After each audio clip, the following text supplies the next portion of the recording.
안녕하십니까. 신동아 리버파크 리모델링 추진위원회 추진위원장 홍의원 인사드립니다. 본 영상을 통해 이렇게 소유주 여러분들을 만나 뵙게 돼서 대단히 영광스럽게 생각합니다. 노량진 뉴타운과 더불어 노량진 9구역이라고 불려질 만큼 높은 사업성과 입지를 자랑하는 이곳 신동아 리버파크가 드디어 유튜브 공식 채널을 개설하게 되었습니다. 개설에 앞서 가장 가까이에서 참신한 아이디어와 응원을 아끼지 않은 추진위원회 여러분, 그리고 서포터즈 여러분들께 감사의 말씀을 전합니다.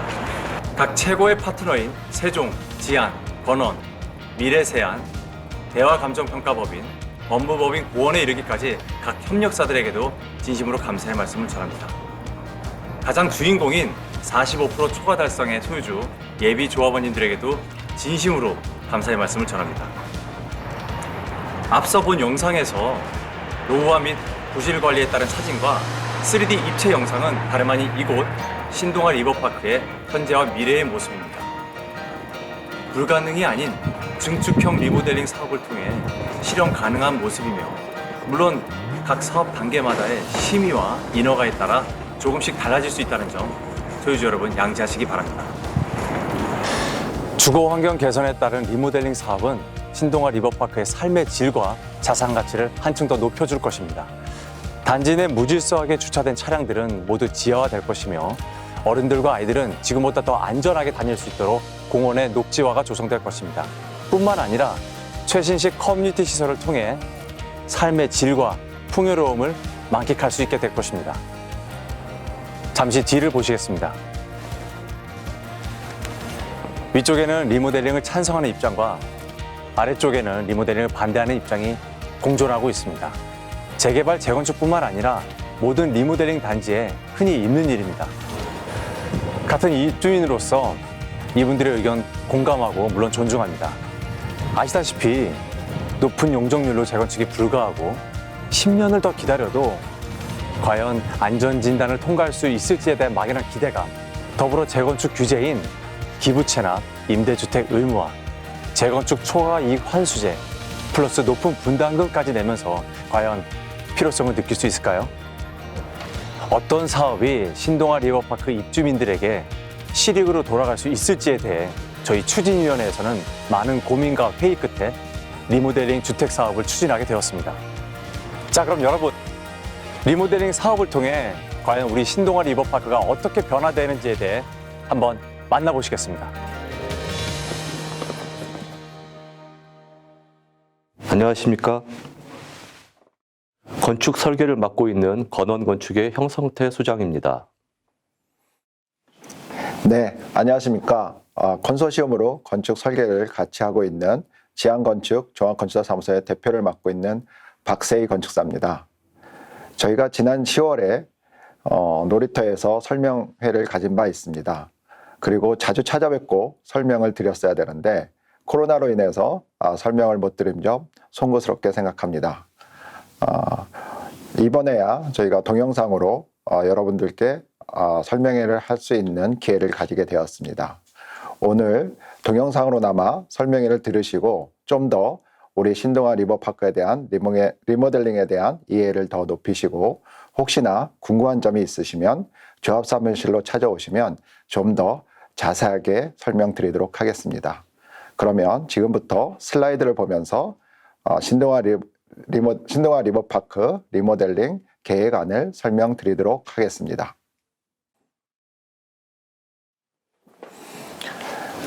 네, 건원과 같이 컨소시엄으로 신동아 리버파크 설계를 맡고 있는 지안건축 종합건축사무소 대표를 맡고 있는 박세희 건축사입니다. 저희가 지난해 10월에 어린이 놀이터에서 설명회를 가진 바 있습니다.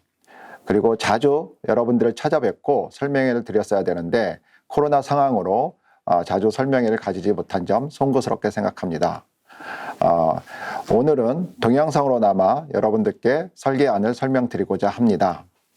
설명회를 들으시고 혹시나 궁금한 점이 있으시면 조합사무실로 찾아오시면 좀 더 자세히 설명드릴 수 있도록 하겠습니다. 그러면 지금부터 슬라이드를 보면서 신동아 리버파크 리모델링 계획안을 설명드리도록 하겠습니다. 신동아 리버파크 리모델링 계획안을 설명드리도록 하겠습니다. 설명 순서는 리모델링의 이해를 돕기 위한 일반 사항, 그리고 우리 신동아 리버파크에 대한 단지 현황에 대한 분석, 그리고 건축 개요, 단위 세대 계획, 그리고 리모델링 특화 계획 순서로 설명을 드리도록 하겠습니다. 우선 리모델링의 이해를 돕기 위한 일반 사항입니다. 리모델링이란 건축법과 주택법에 정의가 되어 있습니다. 건축물의 노후화를 억제하거나 기능 향상 등을 위하여 대수선하거나 일부 증축하는 행위를 리모델링이라 한다, 이렇게 되어 있습니다. 주택법에는 건축물의 노후화 억제 또는 기능 향상 등을 위한 대수선, 증축, 세대수 증가 이렇게 되어 있습니다. 그래서 저희가 공동주택 리모델링을 할 때는 전용 면적을 40%까지 늘릴 수 있고요. 세대수도 전체 세대수의 15%까지 증가가 가능합니다. 결국은 노후화되고 있는 공동주택을 그런 주거 환경 개선을 하기 위해서 정부에서 건축법의 적용의 완화를 통해서 주거 환경 개선을 하는 사업을 리모델링이라고 볼 수가 있을 것 같습니다. 리모델링은 첫 번째로 주거 기능을 향상시키는 효과가 있습니다. 저희가 신축과 같은 구조 안전성을 확보하고요. 그 다음에 에너지를 절감할 수 있는 단열 창호 그리고 단열재를 다시 시공합니다. 그래서 기능 면에서는 신축과 별반 다름없는 아파트가 된다고 보시면 될 것 같습니다. 그러므로 인해서 단지 가치가 상승하는 이런 효과를 누릴 수가 있습니다. 리모델링은 우리가 증축 기법을 다양하게 할 수 있도록 법에서 풀어놨는데요. 우리가 단위 세대를 늘릴 수 있는 수평 증축, 그리고 수직으로 증축을 해서 세대수를 분양하는 방법, 그리고 별동으로 증축해서 세대수를 증가하는 방법, 이렇게 세 가지가 있습니다. 당연히 우리가 각각의 단위 세대를 넓히기 위해서 수평 증축을 할 거고요. 이 수평 증축 부분을 통해서 구조적인 내진 보강을 할 것입니다. 그래서 신축 기준과 똑같게 안전한 아파트가 될 수 있도록 저희가 구조 설계를 할 거고요. 세대수 증가가 15%가 가능한데 세대수 증가는 수직 증축과 별동 증축의 방법이 있는데 수직 증축의 경우는 현재까지는 안전성 검토라는 절차를 거쳐야 되기 때문에 상당히 어렵고 통과된 사례도 거의 없습니다. 그래서 저희 신동아 리버파크는 사업을 빨리 진행하기 위해서 세대수 증가는 별동 증축으로 진행할 예정입니다. 우리가 리모델링을 통해서 가장 큰 효과는 주거 기능의 향상이라고 볼 수가 있습니다. 기존 평면을 보시고 리모델링 후의 평면을 보실 수가 있는데요. 보통 기존의 평면들은 30평대 아파트라고 하더라도 부부 욕실이 작고 부부의 드레스룸이 없고 또한 발코니 면적도 작게 되어 있습니다. 이것을 저희가 리모델링 후에는 코어 면적을 이용을 해서 거실의 폭을 확장시켜주고 침실 원의 마스터룸에는 드레스룸과 욕실을 둬서 기능을 강화를 합니다. 그리고 주방과 식당에도 다용도실을 별도로 계획을 하고요.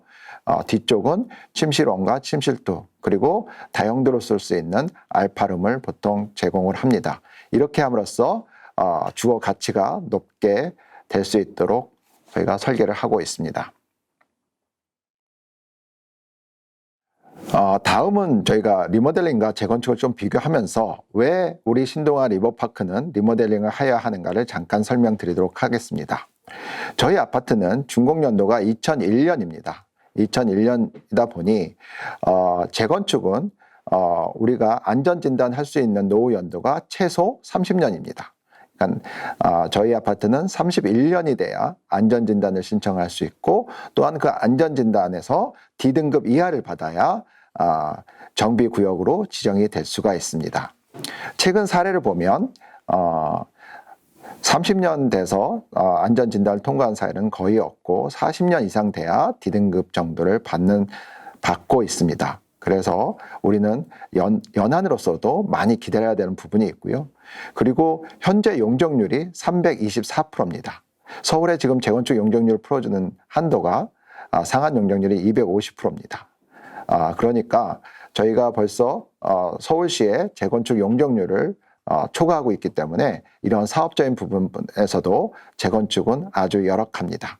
그래서 용적률 부분 그리고 준공의 연한 부분 이런 부분이 있기 때문에 저희는 지금 리모델링을 추진하려고 하고 있는 거고요. 리모델링은 지금 추진위원회가 설립이 되어 있고요. 그 왼쪽에 절차를 보시면 3분의 2 동의를 받으면 조합 설립 인가가 됩니다. 조합 설립 인가가 되면 저희가 시공사 선정을 할 수가 있고요. 시공사 선정 이후에 안전진단 1차 그리고 건축 및 도시계획 심의를 통해서 저희가 사업성을 확보를 하고요. 그 다음에 사업계획 승인, 그 다음에 이주하는 절차를 밟게 됩니다.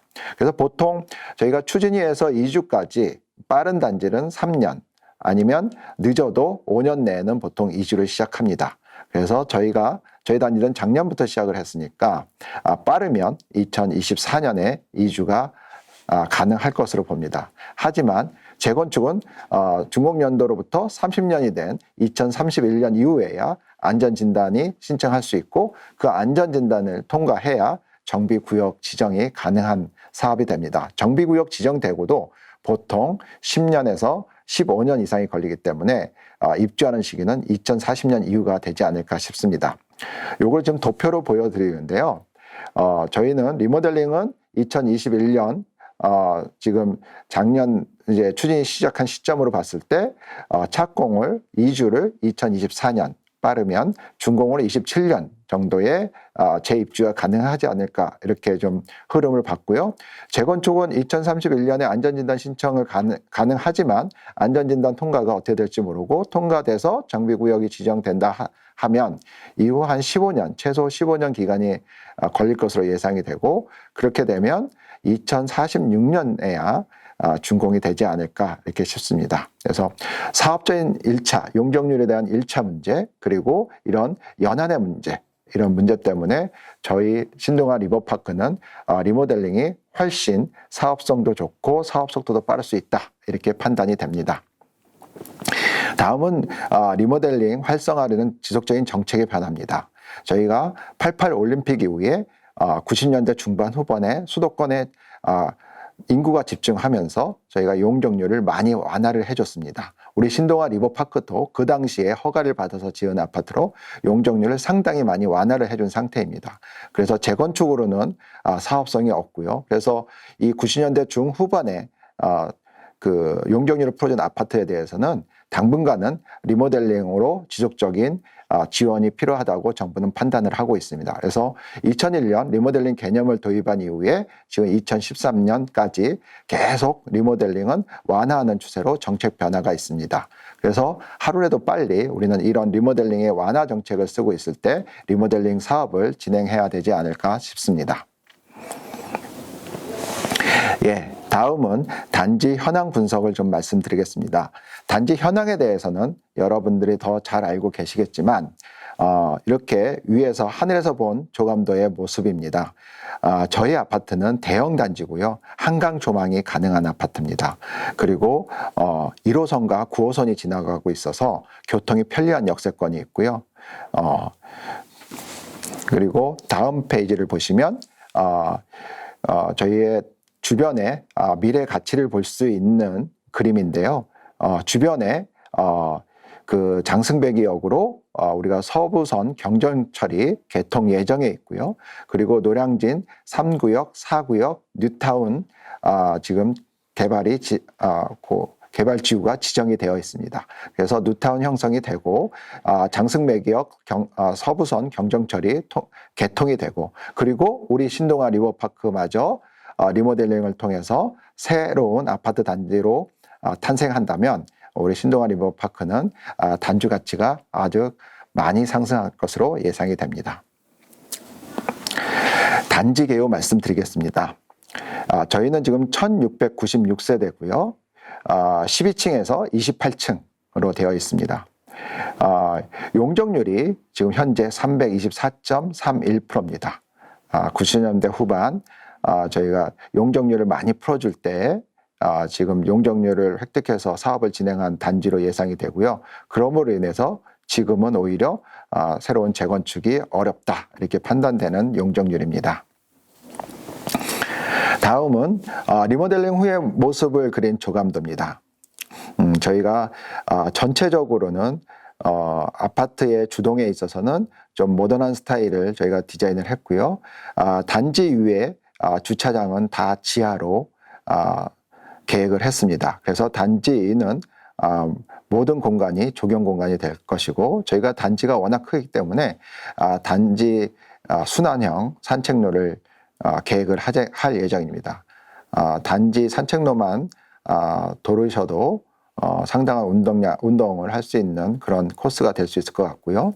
또한 저희는 한강 조망이 가능한 단지이기 때문에 저희가 단지의 중심인 705동, 706동에 저희가 별동을 세우고 별동 이외에 저희가 스카이 라운지를 계획을 할 것입니다. 그래서 스카이 라운지에서는 저희가 어떤 손님들을 만난다든가 아니면 가족들의 모임 아니면 주민 커뮤니티 모임 그런 용도의 카페로 사용될 수 있을 것이고요. 저희가 옥상에는 인피니티 풀과 휴게 공간을 저희가 조성을 해서 여름철에는 옥상 공간까지 활용할 수 있도록 계획을 할 예정입니다.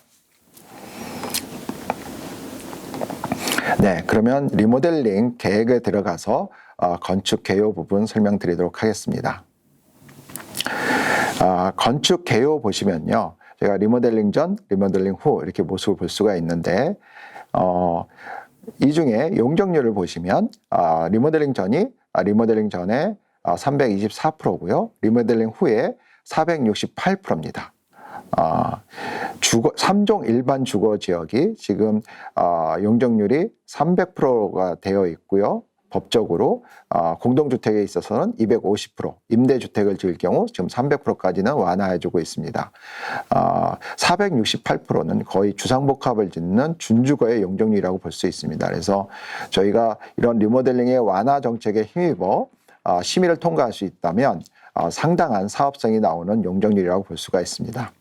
세대수는 1696세대에서 15%를 증가하면 1950세대가 되는 거의 2000세대에 가까운 대형 단지가 될 것으로 예상이 되고요. 저희 주차 대수도 세대당 1.5대를 계획을 해서 3000대 이상으로 계획할 예정입니다. 네, 다음 슬라이드는 개략적인 배치 계획 설명드리도록 하겠습니다. 보시는 바와 같이 지상은 모두 공원화했고 주차는 다 지하로 계획을 해드렸습니다. 단위 세대별로 보면 25평형이 30평형, 33평이 35평형으로 43평형이 50평형으로 저희가 계획을 해드렸고요. 붉은색으로 보이는 부분이 분양 세대로 되는 39평형 아파트로 보시면 될 것 같습니다. 저희가 705동, 706동 사이에 별동을 짓고 별동 위에 스카이 라운지를 계획을 해드렸습니다. 좀 더 자세한 내용은 나중에 적용 계획에서 설명드리도록 하겠습니다. 다음은 여러분들이 가장 궁금해하시는 단위 세대 계획 말씀드리도록 하겠습니다. 78A 종전의 25평형 아파트입니다. 저희가 30평형 아파트로 만들어 드렸고요. 25평형 아파트는 리모델링 전 도면에 보시는 바와 같이 복도형 아파트였습니다. 그리고 폭이 좁은 거실, 그리고 안방과 침실 하나, 그래서 방이 2개였고요. 욕실도 하나였습니다. 저 복도 쪽에 있는 침실은 여러분들 항상 프라이버시 때문에 커튼을 닫고 살았을 것으로 예상이 됩니다. 저희가 이것을 계단식으로 변경을 해드렸고요. 그래서 안방과 침실 2개, 그리고 침실을 그래서 3개로 만드는 계획을 해드렸습니다.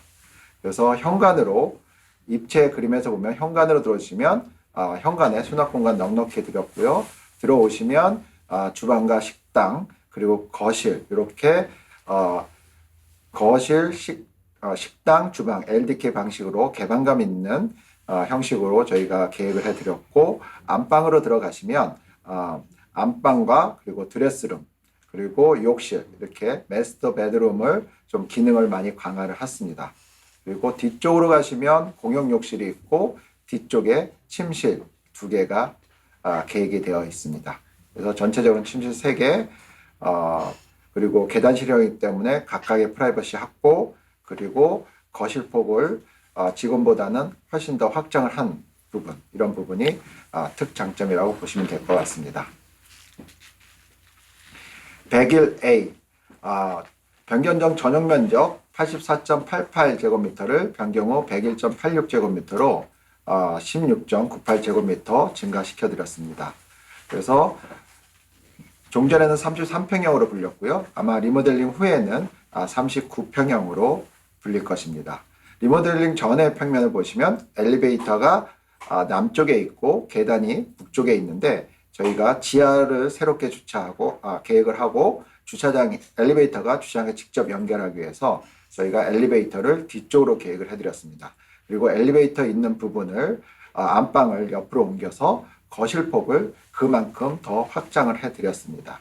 그래서 입체 그림에서 보시면 들어오실 때 현관에 대형 수납장을 설치할 수 있는 워크인 수납장을 저희가 계획을 해드렸고요. 들어오셔서 보시면 주방과 식당, 그리고 폭이 지금보다는 1.5m 이상 넓은 거실이 저희가 계획이 되어 있고요. 안방으로 들어가시면 안방에 드레스룸, 그리고 욕실 별도로 설치해 드렸습니다.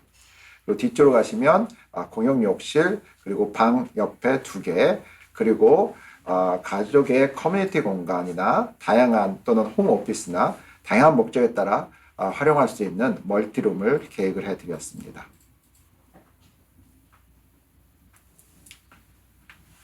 다음은 101B 설명드리겠습니다. 비슷한 평면이고요. 뒤쪽에 평면에 멀티룸을 이렇게 저희가 큰 방으로 쓰고 싶다 그러면 침실 1 공간을 한쪽은 공부할 수 있는 공간, 한쪽은 침실 공간으로 해서 큰 방으로 쓸 수 있게끔도 저희가 계획을 해드릴 예정입니다. 129A 설명드리겠습니다. 전용 면적 114.75제곱미터가 리모델링 후에 129.67제곱미터, 그래서 전용 면적 증가가 14.92제곱미터가 됐습니다. 리모델링 전에는 43평형으로 불렸고요. 리모델링 후에는 50평형대가 될 것으로 예상이 됩니다. 이것도 마찬가지로 엘리베이터를 북쪽으로 옮기면서 지하 주차장까지 직접 연결시키도록 했고요.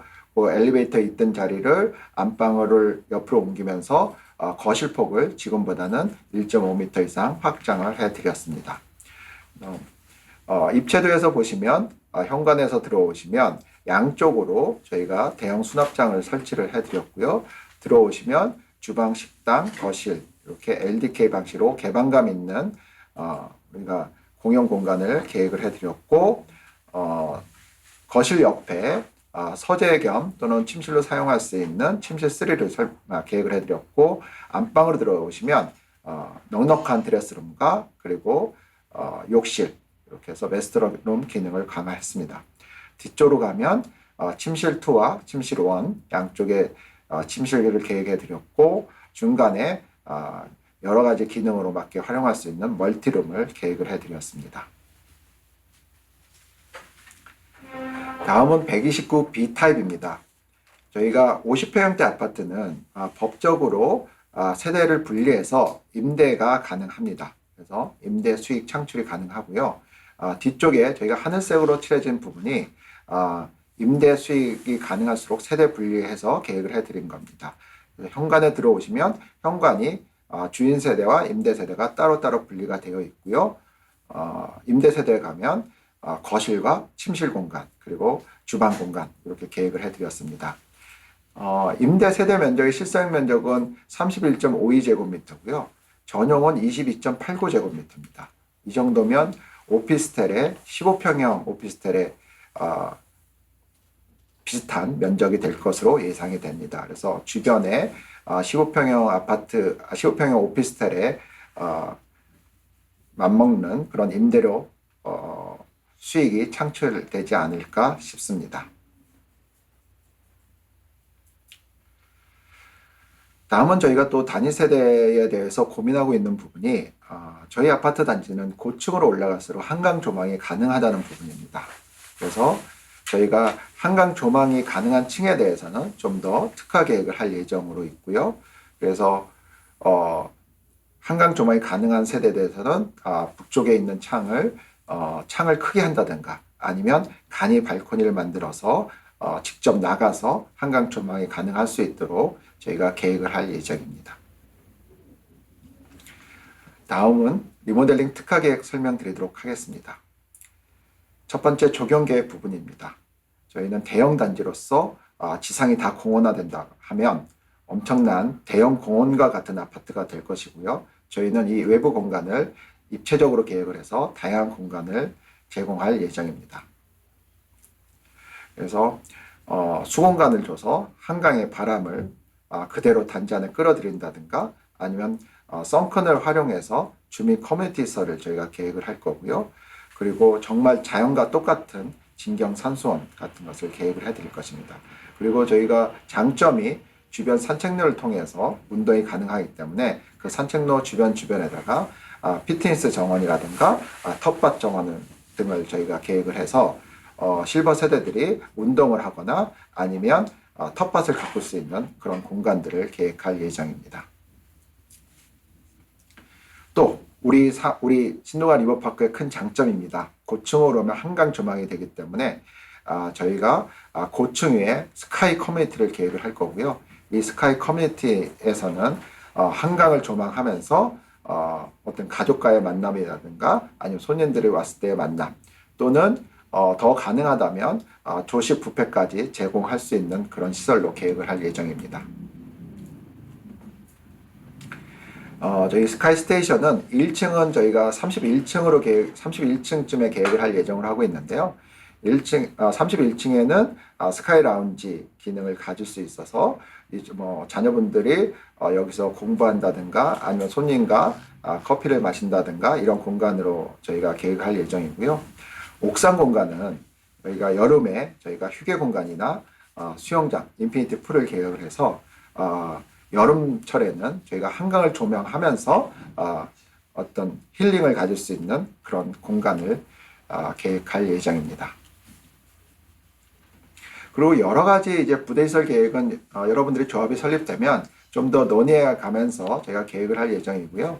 여러 가지 힐링 공간이라든가 시니어 분들을 위한 공간이라든가 그리고 주민들의 건강을 위한 공간 모두 계획을 해드릴 예정입니다. 그래서 맘스 카페라든가 또 단지 규모에 맞게 사우나 그리고 시니어 카페, 시니어 클럽 그리고 골프 연습장, 피트니스 센터 그리고 GX 요가룸 이런 것들을 여러분들과 협의해 가면서 적정 공간과 적정 프로그램을 계획해 드리도록 하겠습니다.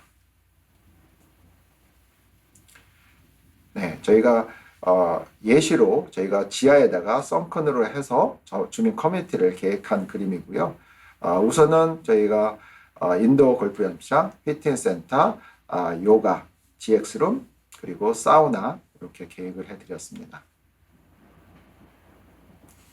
그리고 우리가 지상을 공원화하면서 지하 주차장을 계획할 예정이고요. 지하 주차장은 세대당 1.5대 이상 계획을 해드릴 예정입니다. 지상이 다 공원화되기 때문에 모든 차량은 바로 지하로 진입을 하게 될 거고요. 택배 차량도 지하로 진입을 하게 될 것입니다. 그래서 지하 1층에 저희가 로비가 오히려 지하 1층 로비가 고급화가 될 것이고 그 다음에 택배 보관함도 지하 1층에 설치될 예정입니다. 그리고 가족들을 내릴 수 있는 드랍 오프존도 지하 1층에 계획될 예정이고요. 또한 택배 차량이 들어가기 때문에 저희가 지하 1층 높이를 2.7m로 해서 택배 차량이 들어가게 저희가 계획을 해드릴 예정입니다. 그리고 주차 구역은 확장형으로 해서 2.6m 이상 계획을 해드릴 예정입니다. 요즘 차들이 커서 문콕 현상이 많이 일어나는데 2.6m로 계획하게 되면 아주 편안하게 차에서 내릴 수 있을 것입니다. 그리고 전 세대 지하주차장까지 엘리베이터가 직접 연결될 수 있도록 계획을 할 거고요. 요즘 대세인 전기차 충전 설비, 법적인 설비 대수 이상으로 저희가 전기차 충전 설비 계획해 드릴 것이고요. 지하주차장이 그런 어떤 원활한 환기를 통해서 어떤 환경이 좋을 수 있도록 저희가 환기 시스템을 계획을 해드릴 예정입니다. 그다음에 여러 가지 신축에 적용되고 있는 설비 시스템은 똑같이 적용이 될 예정입니다. 저희가 신축 아파트가 되면서 에너지 낭비를 줄일 수 있는 시스템. 그래서 보통 리모델링을 하게 된다 그러면 지금 신도아 리버파크 관리비 많이 나오는 걸로 알고 있습니다. 아마 관리비가 50%, 40% 이하로 떨어지는 거로 보통 예상이 됩니다. 그래서 뭐 전세대 LED 등이니까 아니면 난방에 있어서 난방 절약 시스템, 그리고 스마트로 여러 가지 원격 점검을 가능해서 에너지를 절약할 수 있는 시스템 모두 저희가 도입을 할 거고요. 그 다음에 요즘에 미세먼지, 소음에 관련된 시스템들 모두 적용을 할 겁니다. 그리고 또 자녀분들의 방범 또는 우리가 여러 가지 화재 같은 재해에 대한 화재 같은 것을 막을 수 있는 시스템들 모두 적용이 될 예정이고요. 그리고 생활 불편에 관련된 부분들 모두 적용될 예정입니다. 그래서 무인 택배 보관함이라든가 그리고 지하에 세대 창고 이런 부분을 계획해서 간절기 안 쓰는 물건에 대해서는 세대 창고에 보관할 수 있도록 계획을 해드릴 예정입니다. 네, 이상 설계에 대한 부분은 여기까지고요. 저희가 유선상으로 설명드린 만큼 좀 미흡할 수가 있을 것으로 예상이 됩니다. 그래서 주민분들이 좀 더 궁금하신 점이 있다고 하시면 저희 조합사무실로 찾아와 주시면 저희 설계사 직원들이 좀 더 자세히 설명을 드리도록 하겠습니다. 네, 이상 경청해 주셔서 감사합니다. 안녕하십니까. 저는 주식회사 세종코퍼레이션의 김윤수입니다. 오늘 신도아 리버파크 리모델링 온라인 설명회에서 그 정비사업 리모델링 절차에 대해서 제가 설명을 좀 드리고자 합니다.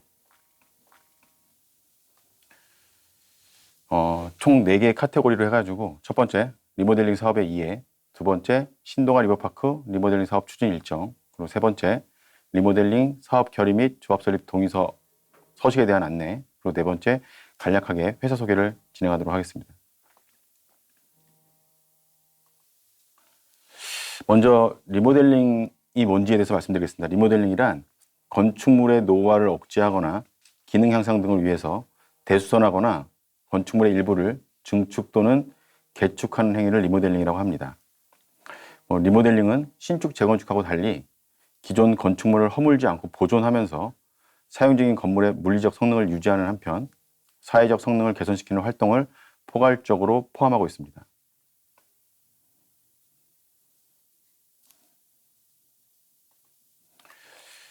리모델링에 대한 제도, 다 아시겠지만 이제 저희가 동의서를 받은 지 오래돼서 다 아시겠지만 준공 후 15년 이상 경과된 공동주택에서 기준 조건을 충족하는 건물을 리모델링하는 경우입니다. 리모델링은 증축과 대수선이 있는데요. 우리 사업은 증축 리모델링이고 준공 후 15년이 경과된 공동주택에 한해서 진행할 수 있는 사업입니다. 기존 세대수의 15% 이내 증가할 수 있고요. 전용 면적 85제곱미터 미만은 40%, 85제곱미터 이상은 30% 이내로 증축할 수 있습니다. 그리고 수직 증축의 경우에는 14층 이하는 2계층까지, 15층 이상은 3계층까지 증축이 가능합니다.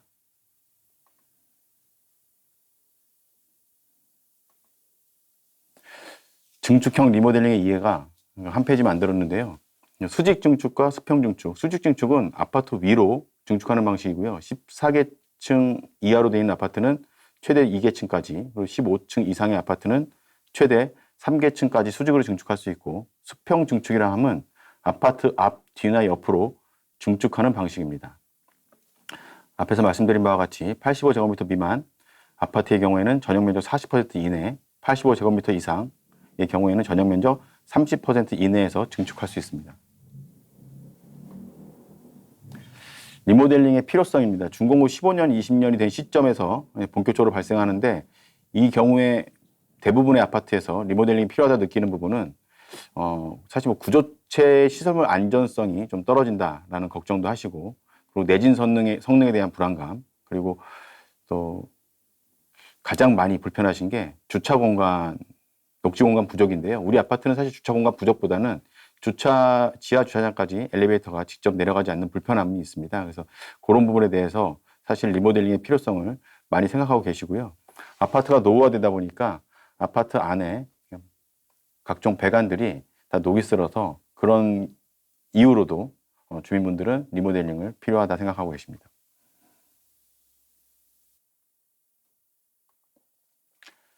리모델링의 필요성과 효과입니다. 리모델링의 필요성은 뭐 말씀드린 것과 같이 전 페이지에서 말씀드린 것 같이 아파트가 노후화되다 보니까 이제 리모델링이 필요한데 효과라고 좀 된 것 중에 첫 번째가 이제 구조 안전성입니다. 아파트가 이제 리모델링을 하게 되면 주민분들이 걱정하는 게 과연 이게 다 부시지 않고 골조를 남긴 상태에서 아파트를 졌는데 이게 안전한가에 대한 의구심을 항상 갖고 계신데요.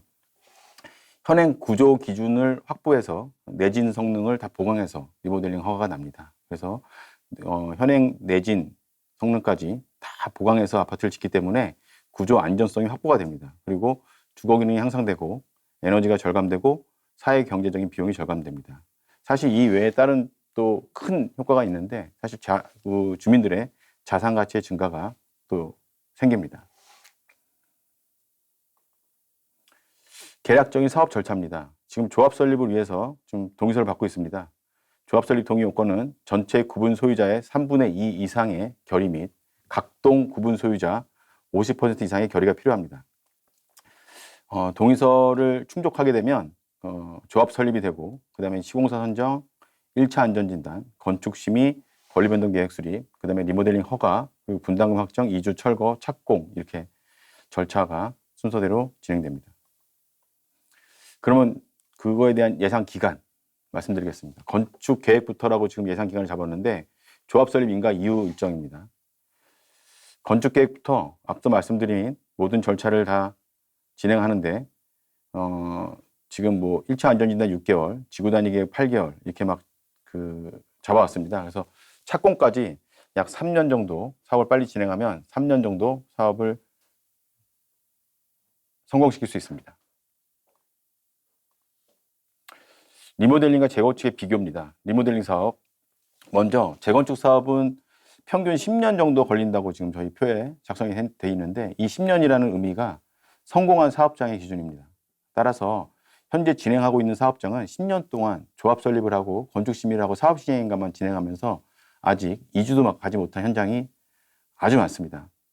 그만큼 재건축 사업이 진행이 오래 걸립니다. 리모델링 사업은 재건축 사업의 진행 기간 중에 기본계획, 정비구역 지정, 이런 추진위원회 설립, 이런 절차에 대한 생략이 있습니다. 그래서 저희가 그만큼의 시간적으로 저희가 세이브를 할 수 있기 때문에 사업을 빨리 진행하면 재건축 사업보다는 비교했을 만큼 빨리 착공까지 평균 3, 4년 안에 사업을 완료시킬 수 있습니다. 착공까지입니다. 리모델링과 재건축의 비교입니다. 리모델링은 재건축하고 달라서 안전진단이 사실 아파트가 현재 튼튼해야 안전진단이 통과되는 거죠. 재건축은 D등급 이하가 나와야 되고요. 리모델링은 B등급 이상일 경우에 수직 증축이 가능하고 C등급 이상일 경우에는 수평 증축이 가능합니다. 최소 연한도 리모델링은 15년 이상 아파트가 할 수 있고 재건축은 30년 이상의 아파트가 안전진단을 거쳐서 해야 됩니다. 용적률 같은 경우에도 법적 상한 이하 재건축, 현재 3종 일반 주거지역은 300이라고 되어 있고요. 리모델링은 법적 상한을 초과해서 건축 심의를 결정할 수 있습니다. 그래서 우리 아파트는 설계사무소에서 설명드린 바와 같이 재건축으로는 달성할 수 없는 아주 높은 용적률로 건축 심의가 진행될 예정입니다. 최근에 리모델링 사업 관련 이슈가 많습니다. 리모델링 시장이 엄청 커졌습니다. 서울시에 한 6배로 커진 리모델링 시장에서 신문 기사들도 나왔고요. 사실 시공사들도 리모델링 사업 수주에 아주 경쟁이 치열합니다. 재건축에 대안이 되고 있고요. 리모델링이 달아오른다라는 기사도 매일경제 2022년 12월 6일에 6일날 기사에 실린 적이 있습니다. 그리고 뭐 관련 기사들인데요. 지금 강남뿐이 아니라 동부 이촌동 그리고 뭐 서울의 어느 지역이든 리모델링 바람이 안 부는 지역이 없습니다. 리모델링 바람이 계속 불다 보면 나중에 또 리모델링도 규제에 대해서 자유롭지 않습니다. 따라서 빠른 사업 진행으로 리모델링에서 최대한 사업성을 확보하는 것이 중요하다고 생각합니다.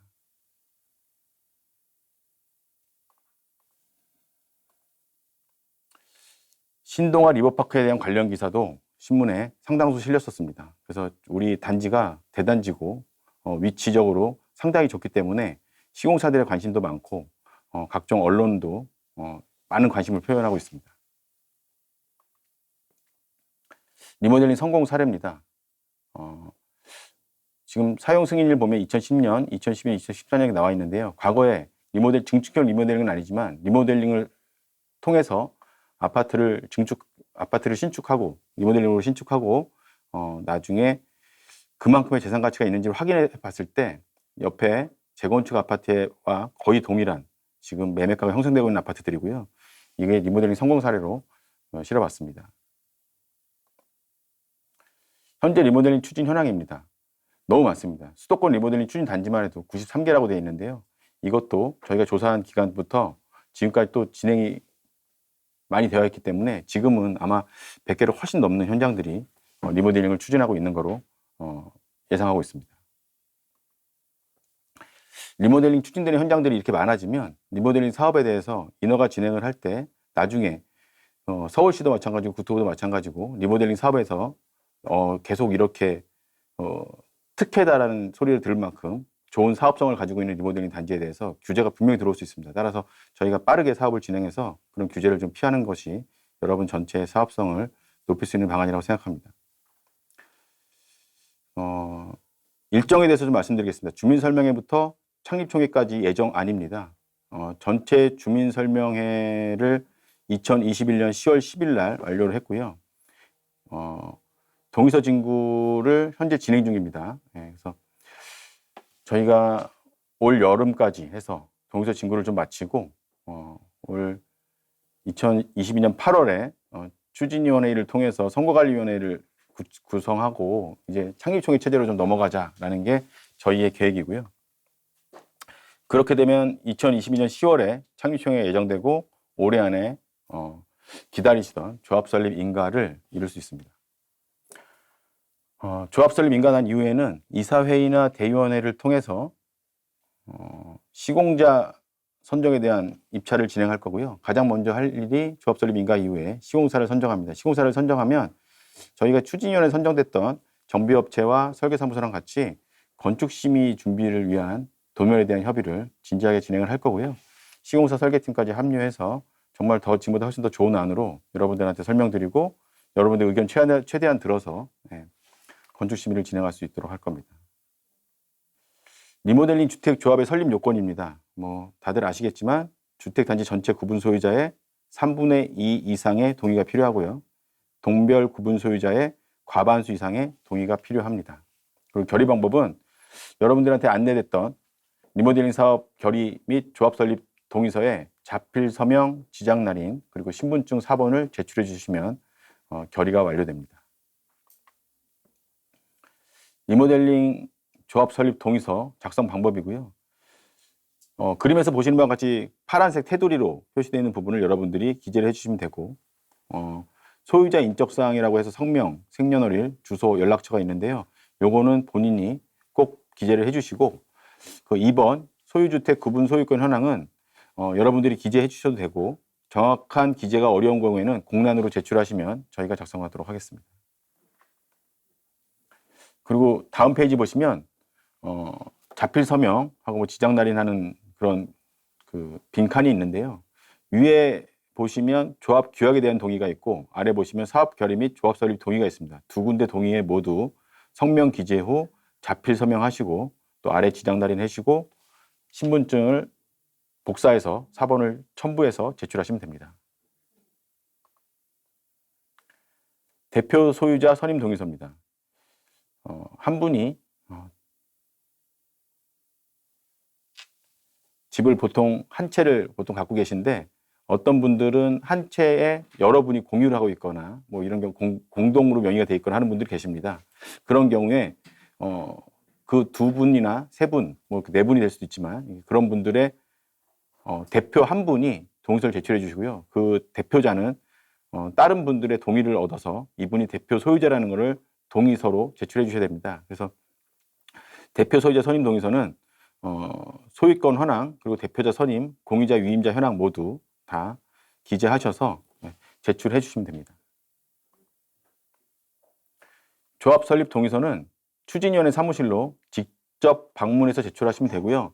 또 우편 발송도 가능합니다. 그리고 추진위원회에서 지정한 홍보 요원에게 제출하셔도 됩니다.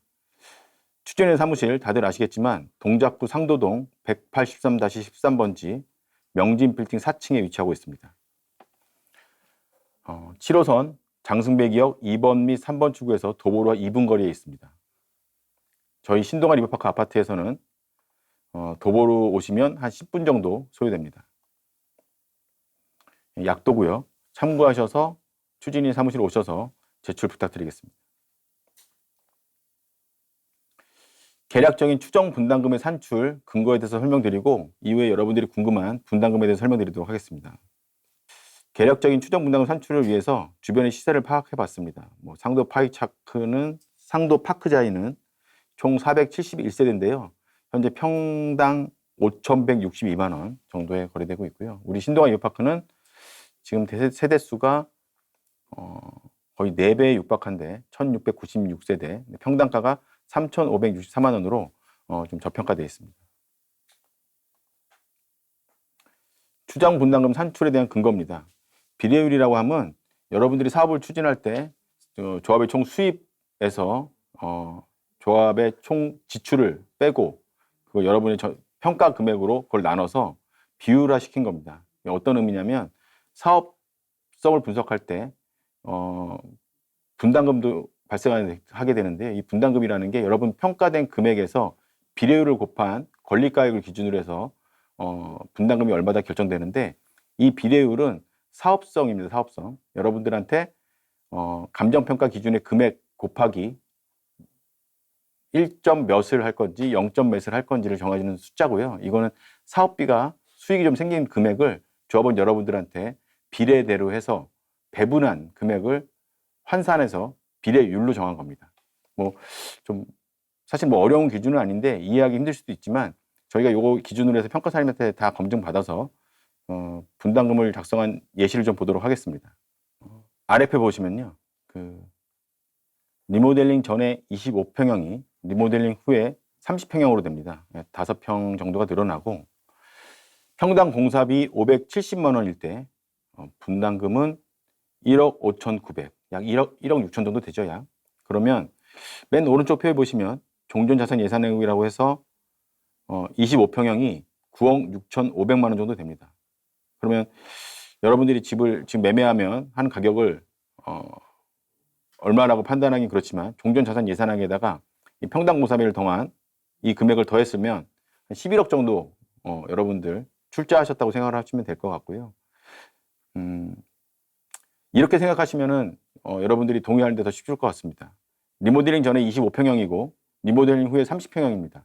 여러분들이 신축 아파트로 이사할 때 같은 평형대로 이사하면서도 1억 5,900 정도를 지불하고 이사한다고 하면 아마 가실 겁니다. 그만큼 싸게 가는 거거든요. 이것도 옆에 자이 아파트 같은 경우에 평당 5천이 넘고 있습니다. 근데 우리는 리모델링 후에 신축 아파트 30평형이 됩니다. 여러분들이 1억 6천의 돈을 분담을 하고 30평형짜리 신축 아파트로 이전을 할 수 있다라고 생각하시면 되는 겁니다. 당연히 사업을 추진해야 되는 숫자고요.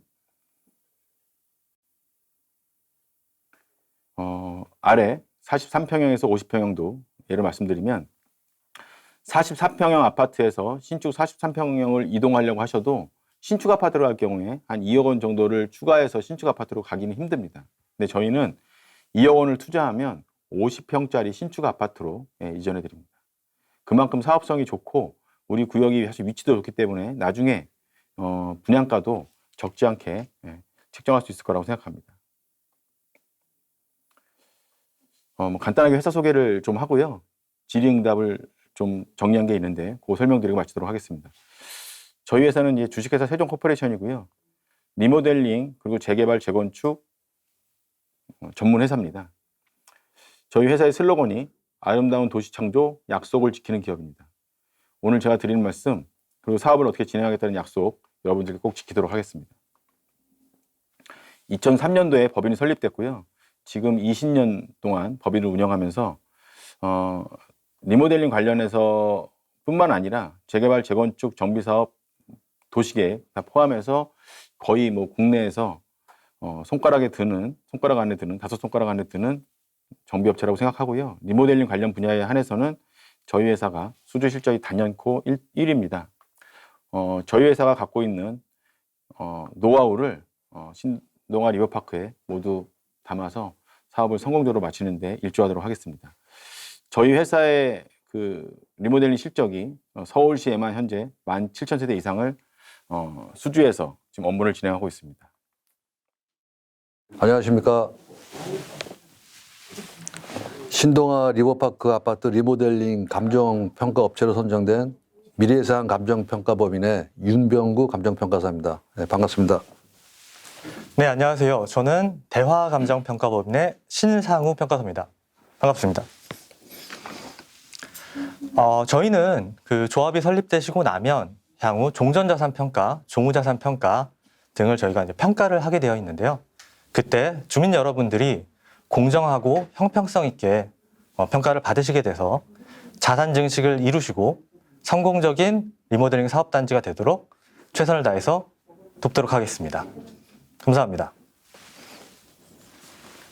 네, 그럼 지금부터 리모델링 사업 관련한 추정 분담금에 대해서 설명을 드리도록 하겠습니다. 설명드리는 순서는 일단 저희 회사 소개를 간략하게 드리고, 그다음 신동아 리버파크 주변 환경, 그다음 제일 핵심인 사업 추정 분담금에 대해서 설명을 드리도록 하겠습니다. 먼저 저희 회사 소개를 간단히 드리면, 저희는 전국에 본사를 포함한 전국에 16개 지사를 갖고 있는 감정평가법인이고요. 자본금, 신용등급 감정평가수에서 평가업계 최상위를 유지하고 있으며 작년 매출액은 평가업계 최상위권을 유지하고 있습니다. 리모델링 감정평가 실적은 완료 및 계약 실적 포함해서 총 15건 정도 지금 진행을 하고 있습니다. 저희 회사는 본사를 포함해서 제주도까지 전국 16개 지사에 지금 전국에 포진해 있습니다. 감정평가사는 현재 인원이 219명이고요. 자본금은 약 74억 원 정도 되고 있습니다. 그 리모델링 완료 및 수주 계약 실적을 보면 아남 아파트 리모델링부터 해서 신동아 리버파크 아파트 리모델링을 포함해서 최근 신도림 우성 5차 리모델링 사업 등 활발하게 리모델링 사업을 진행하고 있습니다.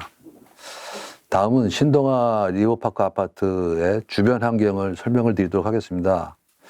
여러분 잘 아시겠지만 서울의 여의도 업무시설, 또 도심의 광화문 업무시설, 또 강남권의 강남 업무시설 3대 업무지구가 있고, 또 신동아 리버파크에서 한강다리를 바로 건너면 용산 업무시설까지 포함해서 서울 3대 도심과 또 용산 업무시설과의 접근성이 30분 이내에 다 도달할 수 있는 최상의 접근성을 갖고 있는 단지라고 말씀드리고 싶고요.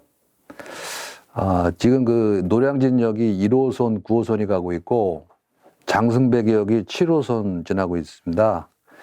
지금 현재 2023년 착공에 28년 개통 예정인 서울 서부선 경전철까지 완공이 되면 현재 트리플 역사권에서 코더러플 역사권까지 4개 노선이 지나가는 교통의 요지에 위치하고 있고요.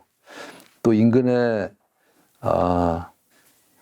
노량진 뉴타운 사업이 진행이 되고 있는데 1구역부터 8구역까지, 또 신동아 리버파크는 4구역 바로 옆에 위치해 있습니다. 노량진 뉴타운이 또 형성이 되면 주변 시세도 많이 올라갈 거라 생각이 되고, 또 장승배역 남측에 장승배기 종합행정타운이 지금 현재 진행되고 있는 상황이라 신동아 리버파크는 동작구의 최상급 위치에 위치하고 있는 아파트라고 판단할 수 있겠습니다. 다음은 분담금에 대해서, 추정 분담금에 대해서 설명을 드리도록 하겠습니다. 현재 용도 지역은 제3종 일반 주거 지역인데요. 리모델링 전에 기존의 용적률이 324%고 리모델링 사업을 하게 되면 144%가 증가가 된 용적률이 468%가 되고 예정이 되고 있습니다. 세대수도 현재 1696세대에서 250세대가 증가하여 총 1950세대가 예정되어 있는 사업입니다. 주차 대수도 877대가 증가하는 걸로 되어 있고요. 지금 저희 분담금 설명을 드리는데 추정 분담금은 크게 한 3가지 단계로 나눌 수가 있는데 현재 저희가 추정하는 분담금은 조합 설립 동의서 징구를 위한 분담금의 계략적 추정 단계입니다. 그래서 현재 추정하는 분담금은 향후 사업 계획이 변경이 되고 또 인허가가 바뀌고 여러 가지 또 종우 자산이 바뀔 수 있는 상황이 있기 때문에 현재 분담금 산출은 단지 계략적인 추정치고 확정된 건 아닙니다. 또 현재 분담금 산출은 동간 배치, 향, 조망, 층별, 교통 접근성 등 개별 세대나 동별 특성은 고려하지 않은 평균적인 추정치이기 때문에 이건 변동될 수 있다는 것을 미리 말씀드립니다. 다음 단계는 권리 변동 계획에 따른 조합원 분담 계획 수립을 위해서 분담금을 산정하게 되는데 이때는 건축 심의가 끝나고 감정평가사가 감정평가를 한 후에 나오는 분담금이니까 현재보다는 보다 정확하다고 판단할 수 있고요. 최종적인 거는 시공사와 본계약을 마친 후에 그때는 더 정확한 분담금이 확정되리라 생각이 됩니다. 다음은 조합원 개별 분담금이 산정되는 구조를 간략하게 설명을 드리면 여러분 조합원 개별 분담금은 개별 조합원 분양 가격에서 개별 권리가액을 차감한 금액이 분담금이 되는데 분양 가격이 권리가액보다 클 경우에는 여러분들이 분담금을 내셔야 되고 그 반대일 경우에는 환급을 받는 경우가 되는데 여러분들은 리모델링이다 보니까 평형이 다 커지고 분담금을 납부를 하게 되는데 과연 이제 얼마를 납부하느냐가 이제 중요한 관건이 되겠습니다. 그 개별 권리가액에 보면 개별 권리가액은 종전자산 평가 금액에 비례율을 곱해서 산정을 합니다. 그 비례율은 총 사업비에서 총 수입비에서 총 사업비를 공제하고 그 개발 이익을 분양 대상자의 종전 자산 가치 총 평가 금액으로 나눈 그 수치가 비례율이 되는 것이고요. 비례율이 좋을수록 일반적으로 사업성이 좋다고 판단되고 있습니다.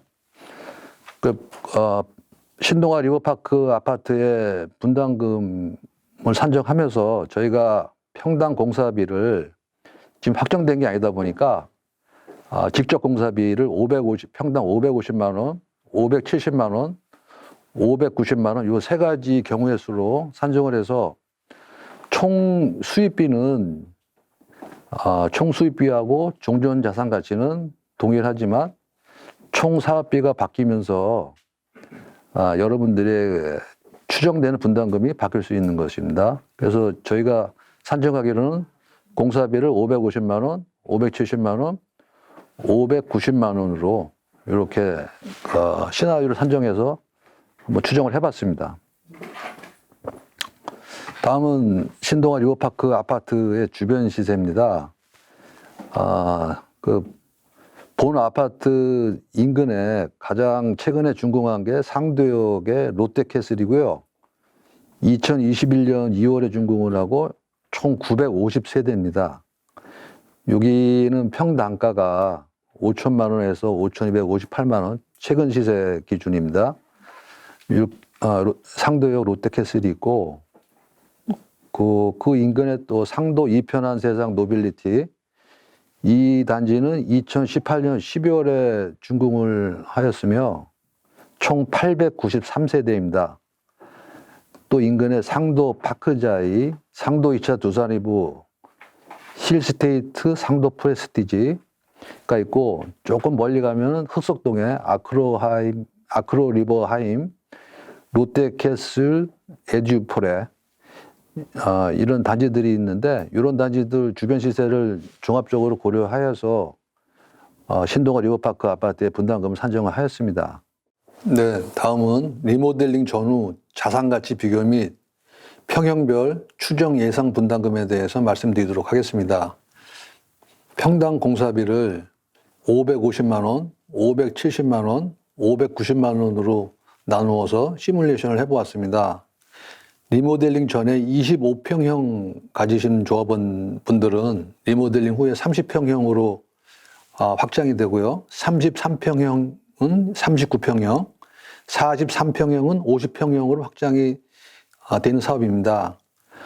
평당 공사비 570만 원을 기준으로 한 경우 리모델링 전에 25평형이 30평형으로 가는 경우에 약 1억 5,900만 원, 33평형이 39평형으로 가는 경우에 약 1억 7,700만 원, 43평형이 50평형으로 가는 경우에 약 1억 9,100만 원이 예상이 되고 있습니다.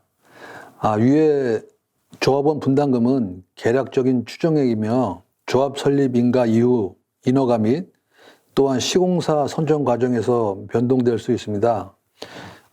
조합원 분담금은 실제 사업 완료 후에 확정되며 현재 말씀드린 예상 분담금은 여러분 참고치로 활용하시면 좋을 듯 합니다. 이상 설명을 마치겠습니다. 감사합니다. 네, 안녕하십니까. 지금부터는 설계 분야에 주민들이 그동안에 궁금해 하시다고 올려주신 질문에 대한 답변을 좀 드리도록 하겠습니다. 여러 질문을 해주셨는데요. 그 중에 많은 질문이 나온 부분에 대해서 설명드리도록 하겠습니다. 첫 번째 질문 설명드리도록 하겠습니다. 아직도 여러분들이 리모델링 사업에 대해서 많은 궁금증을 가지고 있는 것 같습니다. 과연 우리가 리모델링 사업을 통해서 아파트를 환경 개선하면 어느 정도 개선되는 거냐, 구조적으로는 안전한 거냐, 이런 거에 대한 질문이 많은 것 같습니다. 리모델링 사업은 우리가 단순히 인테리어 공사하는 거하고는 정말 차이가 완전 다르다고 생각하시면 될 것 같습니다. 저희가 리모델링 공사 현장을 가보시게 되면 저희가 철거할 부분을 철거하고 정말 뼈대만 남겨놓고 다 철거한 다음에 이거에 대한 또 보강 공사를 합니다. 보강 공사를 하고 앞뒤로 증축된 부분에 새로운 우리가 구조물을 설치를 하면서 구조 보강을 하면서 저희가 신축 공사와 별반 다름없는 그런 공사를 하게 됩니다. 그래서 구조 안전성 측면에서는 신축 아파트와 똑같은 안전성을 확보하신다고 보시면 될 것 같습니다. 그러면 왜 재건축 아니면 리모델링 사업을 할까요? 우리가 리모델링 사업을 하는 이유는 저희가 주택 공급의 시대에 엄청나게 용적률을 높게 주택을 공급을 했기 때문에 재건축으로서는 사업성이 안 나옵니다. 그래서 정부에서는 이렇게 용적률이 높은 단지를 주거 환경 개선을 하기 위해서 일시적으로 저희가 용적률을 완화해 준다고 보시면 될 것 같습니다. 그래서 리모델링 사업의 큰 장점은 재건축은 용적률에 제한이 있지만 리모델링의 경우는 용적률을 완화해 준다. 제한이 없다. 이렇게 보시면 될 것 같습니다. 그래서 우리가 90년 중후반에 밀도 높은, 용적률이 높은 아파트에 대해서 리모델링을 통해서 용적률을 완화해 줘서 주거 환경을 개선하는 정책이 리모델링이다. 이렇게 보시면 될 것 같습니다. 네, 그리고 다음 질문 많이 나온 부분이 요즘에 새로운 정부가 들어오면서 주거 정책이 많이 발표되고 있죠. 그래서 그거에 대한 질문이 많은 것 같습니다. 수도권 1기 신도시 용적률 500%까지 풀어준다는데 과연 우리가 리모델링 사업 해야 될까요? 그리고 신동아 리버파크에 끼치는 영향이 어떤 걸까요? 이런 질문이 있는 것 같습니다. 저희가 대선 때 나온 정책하고 새로운 정부가 출발하면서 나오는 정책하고는 좀 상당히 다를 것이라고 예상이 됩니다. 용적률 500%는 절대 쉬운 용적률이 아닙니다. 저희가 도시의 밀도라고 하는 것은 주변의 기반 시설을 저희가 고려를 해야 됩니다.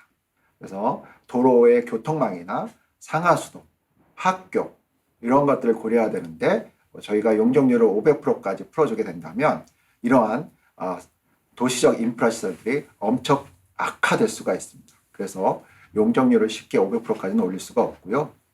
일기 신도시는 지금 30년이 돼가고 있습니다. 90년 중반에 지어진 아파트고요. 그리고 낮은 용적률로 계획이 되어 있습니다. 보통 160에서 220%로 계획되어 있고요. 그래서 아무래도 재건축이 된다 그러면 서울과 같이 한 300% 한도 내에서 용적률을 풀어줘서 재건축을 진행할 것으로 예상이 됩니다. 저도 정책에 가끔 제안을 해드리는데 일기 신도시 같은 경우는 재건축이라는 용어 쓴다기보다는 또는 리모델링이라는 용어를 쓴다기보다는 신도시 재생이라는 단어를 쓰면 어떨까 싶습니다. 그래서 신도시가 30년 돼서 노후화되기 때문에 신도시를 재생하면서 리모델링 사업으로 갈 수 있는 사업지는 리모델링을 가고 연한을 기다려서 재건축으로 갈 수 있는 사업지는 재건축으로 가는 그런 쪽으로 정책이 조정되면 좋지 않을까 이렇게 생각이 됩니다. 그럼 우리 신동아 리버파크는 용적률 어떨까요? 제가 아까 설명 안에서 설명드렸듯이 우리가 90년대 중후반 그리고 2000대 초반까지 지은 아파트는 용적률이 아주 높게 개발이 되었습니다. 수도권으로 인구가 집중되면서 그래서 300%에서 400%로 개발이 되었습니다. 그래서 저희도 지금 320%대 용적률을 가지고 있고요. 이런 320%대의 재건축 사업성을 가지려면 아까 우리 리모델링 용적률처럼 500%에 가까운 용적률을 줘야 사업성이 나오는데 과연 서울시에서 이렇게 용적률이 높은 아파트가 가능할까요? 저는 여러 가지 그런 사회 기반 시설의 악화 우려 때문에 그리고 여러 가지 부동산의 가치 상승 또는 이런 가격 상승 이런 부분 때문에 어렵지 않을까 싶습니다. 그리고 또 안전 진단을 통과하기 위해서는 저희 아파트는 아직 상당한 기간을 기다려야 됩니다. 그런 부분에 있어서 리모델링이 좀 더 사업을 일찍 갈 수 있는 방법이다 이렇게 예상이 되고요. 서울의 용적률 상향은 제가 보기에 그래서 전체적으로 올리기는 어렵고요. 역세권 주변에 어떤 청년 임대주택이나 공공 임대주택을 중심으로 우선은 용적률이 500%에 가깝게 상향되지 않을까 싶습니다. 그 다음 또 질문 나오는 부분 중에 하나가 저희가 단지의 상가동이 아주 크게 있습니다. 그래서 상가동에 대한 질문이 많습니다. 상가동이 있는데 우리 상가동 동의 없이 우리 리모델링 가능한 거야? 그리고 또 상가도 또 단지 중앙에 있다 보니까 이게 아무래도 여러 가지 그 상가의 활성화에 좀 좋지 않은 것 같습니다. 그래서 상가 이동이 가능한지 이런 데에 대한 질문이 좀 많았습니다. 그래서 주택법상 저희는 상가의 동의 없이도 공동주택 소유자들의 동의만으로도 리모델링 사업이 진행이 가능합니다. 또한 상가가 동의를 통해서 우리 공동주택 리모델링 조합에 들어오고 싶다 하면 저희 조합원으로 같이 들어와서 사업을 같이 할 수 있고요. 그럴 경우는 공동주택 조합분들하고 조합원분들하고 상가 조합원들이 상의하에 상가의 이동에 대해서 논의를 해볼 수가 있습니다. 그리고 상가 이동을 어떤 가로변이라든가 도로변으로 이동도 가능합니다. 이럴 때는 상가가 50% 이상 동의를 해서 저희 조합원의 일원으로 들어왔을 때 가능한 얘기라고 보시면 될 것 같습니다. 그리고 설계부분 마지막 부분에 대해서 여러분들 분담금에 대한 궁금증이 많은 것 같습니다. 그래서 왜 면적이 크면 늘어난 면적은 비슷한데 왜 분담금이 커지냐 이런 부분에 질문이 많은 것 같습니다. 우리가 뼈대만 남겨놓고 공사를 하는 거는 증가분만 공사하는 게 아니고요. 전체적으로 공사하고 주차장도 전체적으로 공사합니다. 그래서 저희가 대형 평형일수록 분담금 총액이 좀 커질 수밖에 없습니다.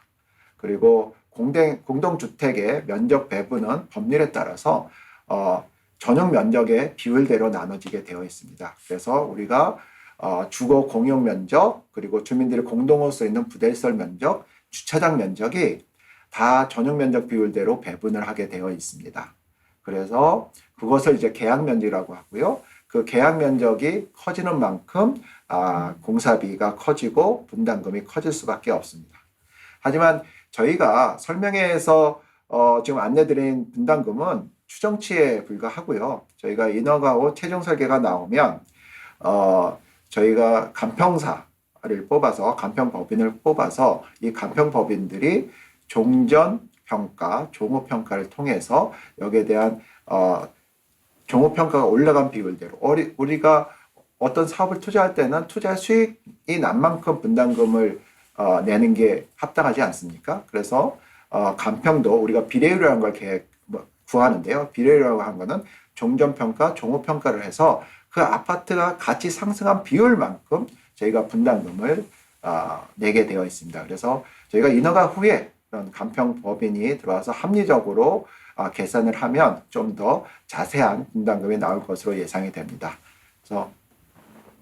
그리고 그 분담금이 나오게 되면 저희가 분담금 확정 총회를 통해서 분담금이 확정되고 저희가 이주를 하게 됩니다. 그래서 우리가 최종 분담금에 대해서는 인허가 후 결정되니까 좀 더 기다려 주시면 될 것 같고요. 간평법인들의 간평사들을 통해서 합리적으로 배분된다 이렇게 생각하고 계시면 될 것 같습니다. 네, 이상 설계 분야의 질문 사항에 대해서 답변을 드렸습니다. 시간상 많은 질문에 대해서 답변을 못 드린 점 좀 송구스럽게 생각하시고요. 궁금한 점 있으시면 우리 조합사무실로 찾아주시면 다른 분야 또는 이 질문에 대해서도 좀 더 자세하게 설명드릴 수 있는 기회가 있을 것으로 예상이 됩니다. 네, 경청해 주셔서 감사합니다. Q&A가 몇 개 있어서 좀 말씀드리도록 하겠습니다. 리모델링 주택사업 동의서란 무엇이냐라는 질문을 하시는 분들이 계신데요. 주택법에 의해 사업을 진행을 하는 리모델링 주택사업은 지자체에서 승인받은 추진위가 사업을 진행하는 것이 아닙니다. 주민들이 직접 리모델링 조합 설립을 위한 동의서를 받아서 조합 설립을 하는 것이 사업의 시작이며 그 시작은 리모델링 주택조합 설립 동의서입니다. 현재 소유주분들께서 받아보신 동의서는 주택조합 설립을 위한 동의일 뿐 소유주님들의 재산권에 제약이 걸린다거나 하는 조항은 절대 없습니다. 리모델링 주택사업은 일반 재건축 사업과 달리 조합 설립 이후에 공사비와 개별 분담금을 통지받고 세부 내용을 확인하신 이후 사업 진행 여부를 묻는 2차 동의서를 받는 업무 절차가 있습니다. 이때 제출하시는 동의서는 여러분들이 나중에 사업성에 대한 심사숙고를 하고 제출하시게 되겠지만 현재 조합 설립 동의서는 조합 설립을 하고 사업을 추진하고자 하는 시작 단계에 있는 동의서라고 생각해 주시면 되겠습니다. 그리고 이주 비용에 대한 방법 및 대책에 대해서 질문이 있으신데요. 현행 정부 지침으로는 서울 내 이주비는 1가구의 경우에 최대 40%를 지원하고 있습니다. 다주택자일 경우에는 그보다 적은 이주비 대출이 가능한데요. 다만 이제 사업 진행을 위해서 이주를 나가게끔 도와드리는 것이 조합이 해야 하는 최선의 업무인 만큼 현재 리모델링 사업을 진행하고 있는 타단지 사례에서 보면 선정되는 시공사가 금융기관을 통해서 모든 분들이 이주 나가실 수 있도록 금융 지원을 별도로 지원하고 있는 것이 현실입니다. 따라서 모든 소유주분들께서는 큰 걱정하지 마시고 사업 추진에 동의를 해주시길 바랍니다. 또 마지막 질문으로 세입자 거주에 따른 이주비 대출 유무를 여쭤보셨는데요. 이주비는 소유주분들께서 소유하고 계신 세대를 대상으로 지급되는 것이 원칙으로 세입자를 두고 계신 세대 또는 직접 거주하시는 소유주분들에게 동일한 기준으로 이주비가 지급되나 1순위로 채무관계를 해결해야 하는 것이 소유하신 세대의 근저당권, 전세금 상환이므로 이를 먼저 해결하신 후에 남은 이주비로 이주하셔야 됩니다. 이어서 앞서 말씀드린 바와 같이 금액이 부족해서 이주를 못 하시는 경우에 그런 분들의 이주를 도와주기 위해서 선정되는 시공사 또는 금융기관을 통해서 모든 분들이 이주를 나갈 수 있도록 방법을 찾아서 도와드릴 것입니다. 질문까지 마치고요. 이상으로 설명 마치도록 하겠습니다. 네, 대화감정평가법인의 신상우 평가사입니다. 감정평가 관련해가지고 주된 Q&A 한 2가지 정도 제가 설명드리도록 하겠습니다. 자, 첫 번째 질문은 리모델링을 하면 재산 가치가 높아지나요? 재산 가치가 높아지지 않으면 이 리모델링 사업을 하지들 않겠죠. 저희 안내책자에 보시면 35페이지에 저희 신동아 리버파크의 평당 단가, 그 다음에 비교적 인근의 신축 아파트라고 할 수 있는 이편한 세상 노빌리티, 상도파크자이, 흑석동의 롯데캐슬 에듀포레, 그리고 최근에 상도역 롯데캐슬 정도 비교하실 수 있을 텐데요. 리모델링 사업이 이루어지고 나면 최소한 저희의 그 종후 가치는 그 아파트 단지들보다 같거나 높아질 거라고 생각하시면 될 것 같습니다. 여기에 이제 예상 분담금, 아까 이제 우리 세종 코퍼레이션이나 미래세안에 설명해 주셨는데 예상 분담금이랑 비교하셔서 사업의 재산 가치가 높아지고 사업에 꼭 참여해야 된다는 의사결정을 하시는 게 어떨까 싶습니다.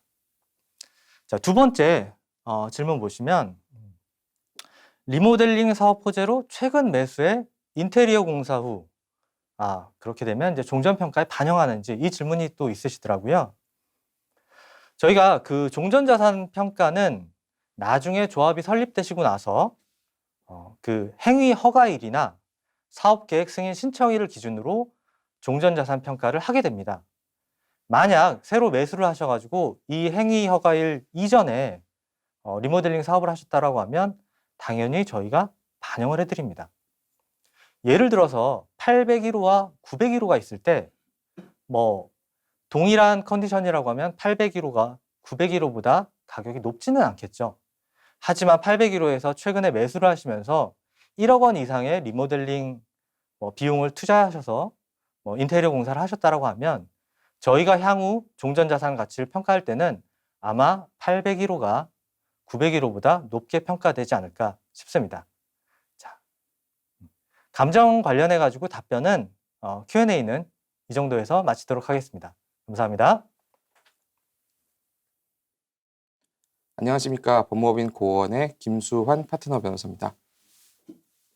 오늘 저는 신동아 리버파크 리모델링 사업의 추진함에 있어서 조합원분들 그리고 소유자분들이 가장 궁금해하시는 4가지 사항에 대해서 질의응답을 하는 시간을 갖도록 하겠습니다.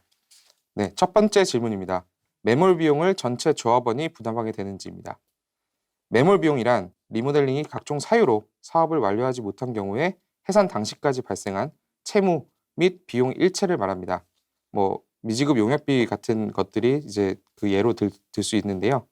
신동아 리버파크 조합 규약안은 56조 3항에서 조합이 해산하는 경우에 청산에 관한 업무와 채권의 추심 및 채무의 변제 등에 관해서 필요한 사항은 민법의 관계 규정에 따른다라고 규정을 하고 있습니다.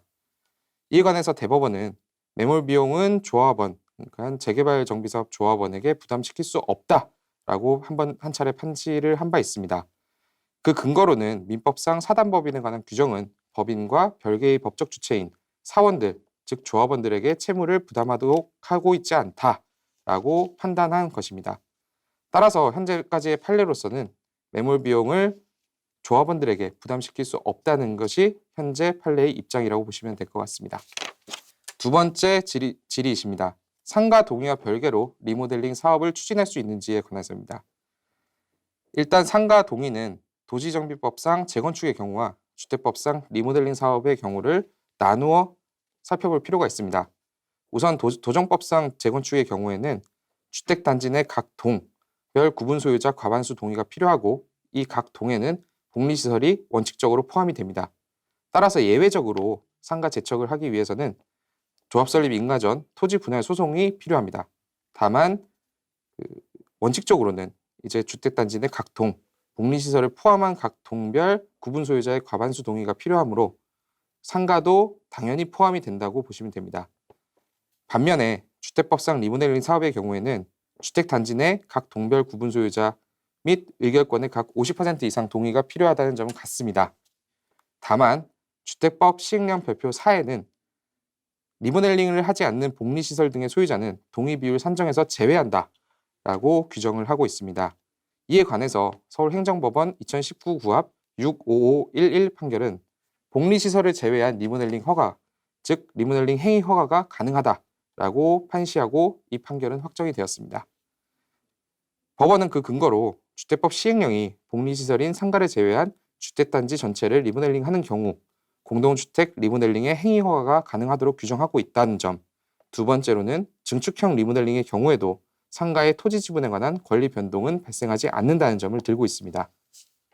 따라서 현재 판례로서는 복리시설을 제외한 리모델링이 가능하고 리모델링 허가뿐만 아니라 조합 설립 인가도 가능하다는 것이 중론입니다.